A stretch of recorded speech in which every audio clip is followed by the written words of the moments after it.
Hello बच्चों, welcome to my academy.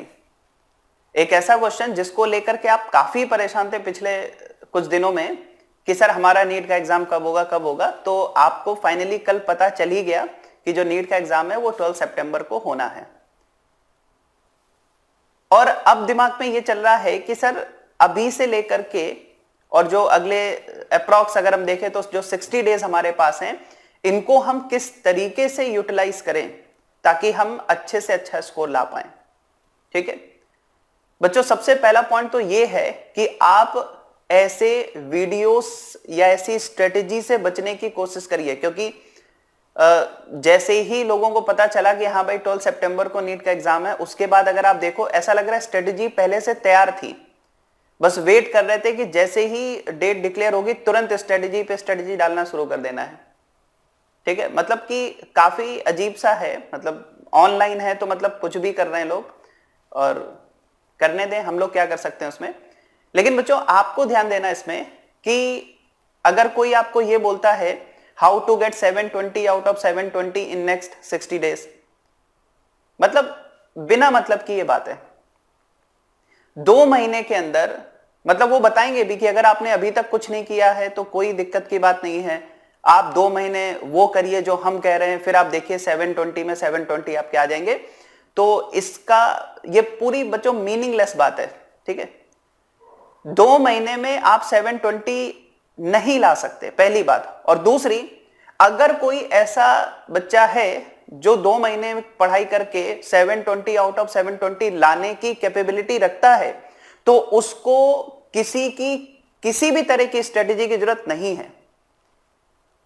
ठीक है, जो इतनी कैपेबिलिटी रखता है कि 2 महीने पढ़ेगा और 720 ले आएगा, ठीक है, और उससे पहले उसको कुछ नहीं आता है, तो ऐसे बच्चे को किसी स्ट्रेटेजी की जरूरत है ही नहीं। मैं नहीं कह रहा कि इम्पॉसिबल है, लेकिन जिसके लिए पॉसिबल है उसको किसी तरह की कोई स्ट्रेटेजी की जरूरत नहीं है, वो खुद में कैपेबल है, वो ये कर लेगा। तो पहली बात तो बच्चों इस तरह की स्ट्रेटेजी से बचिए कि अभी तक कुछ नहीं किया है तो अब 2 महीने में आप बहुत कुछ कर जाएंगे। तो ऐसी वीडियो से, ऐसी स्ट्रेटेजी से बच्चों थोड़ा सा दूरी बना के चलें, है ना, ऐसी चीजों से थोड़ा बच करके रहें, नहीं तो जो आपकी तैयारी अभी तक हो चुकी है ना, उसको ये अलग डायरेक्शन दे देंगे और वो कहीं और ही जाके ओपन होगा जो हमें अभी पता भी नहीं है। तो पहला पॉइंट तो ये है कि ऐसी किसी भी तरह की बहुत ज्यादा मतलब जो आपको एक्साइटिंग लग रही हो, बहुत आकर्षक लग रही हो, बहुत अट्रैक्टिव स्ट्रेटजीज होती हैं, इनसे बच करके चलिए।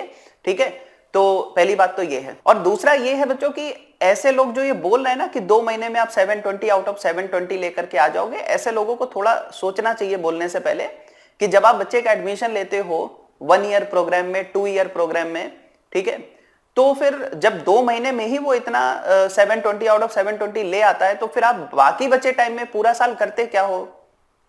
ठीक है, तो मतलब बिल्कुल नॉनसेंस टाइप की बात है, इनमें आपको नहीं पढ़ना है और ना ही अपना टाइम खराब करना है ऐसी चीजों में। ठीक है, पॉइंट नंबर 2, अब करना क्या है वो समझो बच्चों। करना आपको सिंपल सा ये है कि आपको अगले 2 महीने में अपनी कमियों को दूर करना है। सिंपल सी बात है, क्या करना है, अगले 2 महीने में अपनी कमियों को, अपनी खामियों को, अपनी कमजोरियों को दूर करना है। और हमें कैसे पता चलेगा कि सर हमारी कमियां क्या है, हमारी वीकनेस क्या है, हम कहां पर कमजोर हैं। बच्चों ये 2 ही लोग जानते हैं कि आप कहां पर कमजोर हैं। पहला आप खुद, आपको पता है कि आपको डिफरेंशिएशन कितना आता है, आपको पता है कि आप ग्राफ कितना अच्छे से रीड कर लेते हो, आपको पता है कि आप स्लोप पॉजिटिव है कि नेगेटिव है कि जीरो है कि इनफाइनाइट है, आप समझ पाते हो कि नहीं समझ पाते हो। आपको ही पता है कि आप लेंस मेकर्स फॉर्मूले का यूज कर पाते हो कि नहीं कर पाते हो। तो आपसे बेटर कोई नहीं जानता है कि आपकी वीकनेस क्या है। और दूसरा कौन जानता है कि आपकी वीकनेस क्या है, दूसरा है बच्चों टेस्ट पेपर्स। ठीक है, आप टेस्ट पेपर्स रखिए, किसी भी इंस्टीट्यूट के टेस्ट पेपर्स रख लीजिए, ठीक है, जो स्टैंडर्ड हो थोड़ा, और उन टेस्ट पेपर्स को हर 3 दिन में, ठीक है, मतलब वीक में अगर आप 2 बार भी कर रहे हो तो अभी ठीक है, लास्ट में थोड़ा इसकी फ्रीक्वेंसी बढ़ा लीजिएगा आखिरी के 15 दिन में, अभी तो वीक में 2 बार कर रहे हैं तो भी बहुत है। तो टेस्ट पेपर्स के थ्रू आपको पता चलेगा कि आपकी कमियां कहां पर हैं। तो एक तो आप खुद जानते हो, उन कमियों को दूर करो, और दूसरा टेस्ट पेपर्स के थ्रू पता चलेगा कि आप यहां पर कमजोर हैं, यहां पर आपको मेहनत करने की जरूरत है, यहां पर आपको थोड़ा प्रैक्टिस की जरूरत है, तो वो चीज। ठीक है, तो एक तो आपको क्या करना है बच्चों, अगले 2 महीने सिर्फ एक काम करना है, अपनी कमियों को दूर करना है। और बच्चों तीसरा पॉइंट ये है, काफी इंपॉर्टेंट है, इस पर भी थोड़ा ध्यान दीजिएगा कि जब आप कोई चैप्टर कंप्लीट कर रहे हो तो क्या जब आपने उस चैप्टर को कंप्लीट किया तो उसके अंदर पूरी की पूरी एनसीईआरटी कंप्लीट हो गई है या नहीं हो गई है। ठीक है, ये आप अच्छी तरह से जानते हो या आपके टीचर अच्छे से जानते हैं जिन्होंने आपको पढ़ाया है, तो वो ज्यादा आपको बेटर बता पाएंगे इसके बारे में। ठीक है, लेकिन एक सिंपल सा तरीका मैं आपको बता दे रहा हूं, आप इसको चेक कर सकते हो। जैसे मान लीजिए कि आपने मैग्नेटिज्म एंड मैटर, ठीक है, आप जहां से भी पढ़े हैं, आपके पास नोट्स है, उन नोट्स को पहले रिवाइज करिए। ठीक है, नोट्स को अच्छे से रिवाइज कर लीजिए। जब आपने पूरा नोट्स अच्छे से रिवाइज कर लिया तो उसके बाद फटाफट से एनसीईआरटी निकालो, क्योंकि आप पढ़ चुके हो उस चैप्टर को, नोट्स रिवाइज कर लिए हैं, आप एनसीईआरटी निकालो, पहले पेज से लेकर के उस पर्टिकुलर चैप्टर में फर्स्ट पेज से लेकर लास्ट तक आप पढ़ डालिए। बहुत ज्यादा टाइम नहीं लगेगा क्योंकि ऑलरेडी आपको आता है, आप देखते चले जाओ बस, फटाफट फटाफट देख लो, कोई पॉइंट ऐसा तो नहीं है जो आपके नोट्स में नहीं था। ये काफी इंपॉर्टेंट है, कोई ऐसी चीज तो उसमें नहीं मिल रही जो आपके नोट्स में नहीं है, जो स्किप हो रही हो, जो छूट जा रही हो, तो उसको जरूर एनसीईआरटी से देख लीजिए। और अगर ऐसा कुछ मिलता है तो वो अपने टीचर से डिस्कस कर लीजिए कि सर ये वाला पॉइंट जो है ये एनसीईआरटी में है, ये आपने नोट्स में नहीं कराया है, तो क्या इंपॉर्टेंट नहीं है क्या, और अगर है तो वो आप मुझे करा दीजिए। ठीक है, ये आप खुद से कर लीजिए उसको। बात समझ में आ गई?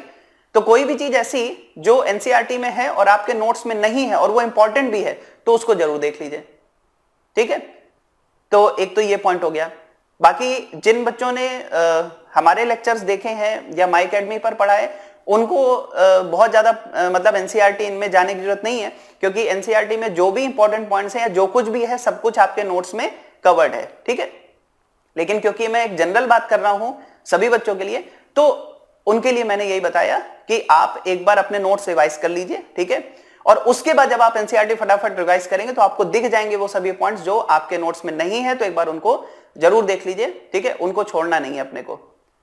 और लास्ट पॉइंट बच्चों ये है कि जिन टीचर्स ने आपको पूरा साल गाइड किया है, ठीक है, मतलब जितना भी टाइम गाइड किया है स्टार्टिंग से लेके अभी तक, उन्हीं पर आपको फेथ करते हुए, ट्रस्ट करते हुए आगे बढ़ना है।